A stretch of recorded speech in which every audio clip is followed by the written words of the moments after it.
بسم اللہ الرحمن الرحیم۔ معزز سامعین، السلام علیکم ورحمۃ اللہ وبرکاتہ۔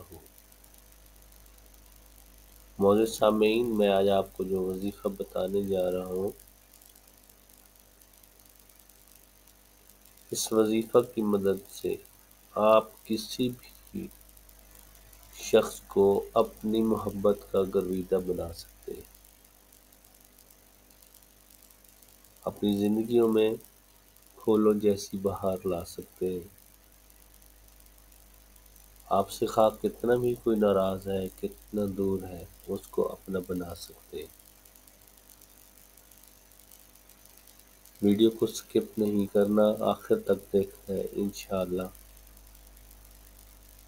یہ آج کی ویڈیو آپ کے لیے ایک زندگی بدلنے والی ویڈیو بن جائے گی،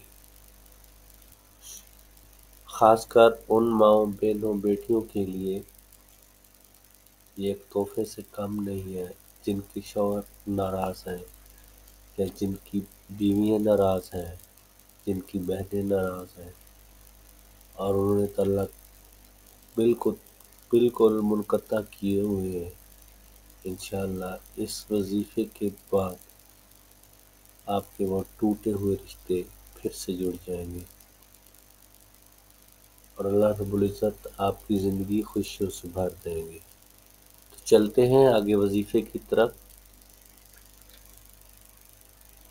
سورہ طٰہٰ کی آیت نمبر ہے 39۔ بسم اللہ الرحمن الرحیم۔ وَأَلْقَيْتُ عَلَيْكَ مَحَبَّةً مِّنِّي وَلِتَصْنَعَ عَلَىٰ عَيْنِي۔ قرآن پاک کی اس آیت کریمہ کا آپ نے 7 دن عمل کرنا ہے اور روز کچھ نہ کچھ صدقہ کرتے رہیں، اور عمل پورا ہونے کے بعد اس آیت کریمہ کو اپنے معمول میں رکھیں، جتنی آسانی سے پڑھ سکتے ہیں آپ پڑھتے رہیں۔ اس وظیفہ کو کرنے کا طریقہ یہ ہے کہ آپ نماز فجر کے بعد جس انسان کو اپنا بنانا چاہتے ہیں، شوہر اگر بیوی کو بنانا چاہتی ہے تو شوہر کی تصویر سامنے رکھے، اگر میاں بیوی کو اپنا بنانا چاہتا ہے اس کی تصویر سامنے رکھے۔ اگر تصویر آپ کے سامنے نہیں ہے تو تصور میں رکھ کے آپ جس کو بھی اپنانا چاہتے ہیں، جس کو بھی اپنا بنانا چاہتے ہیں، اس کو اپنے تصور میں رکھ کے اس آیت کریمہ کو بسم اللہ الرحمن الرحیم وَأَلْقَيْتُ عَلَيْكَ مَحَبَّةً مِّنِّي وَلِتَصْنَعَ عَلَىٰ عَيْنِي 113 بار پڑھنی ہے۔ 11 دفعہ درود شریف پہلے پڑھنا ہے، 11 دفعہ درود شریف اس کے بعد میں پڑھنا ہے۔ 7 دن کا یہ عمل ہے۔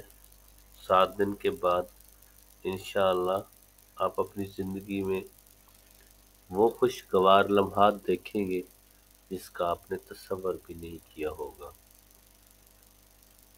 دوسروں کو عزت دیں، اپنے رشتوں کو ان کی حیثیت کے مطابق، ان کو رشتوں کے مطابق ان سے اچھا تعلق رکھیں، کسی کی دل آزاری نہ کریں، کبھی انا پرستی، غرور اور تکبر کی وجہ سے اپنے اعمال ضائع نہ کریں، اللہ کو یاد کریں، نماز پڑھیں اور اپنی زندگی میں ذکر کو کبھی بھی کم نہ کریں۔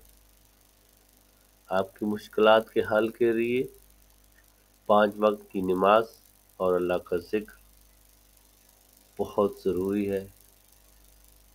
تو مجھے دعاؤں میں یاد رکھیں، اپنی نمازوں میں، اپنی دعاؤں میں، اپنی عبادات میں مجھے یاد رکھیں۔ انشاءاللہ اللہ رب العزت ہمیں ایک دوسرے کے لیے ذریعہ نجات بنا دے گا اور مشکلات کے حل کے لیے ایک دوسرے کے شانہ بشانہ ہم انشاءاللہ کھڑے ہیں اور چلتے رہیں گے۔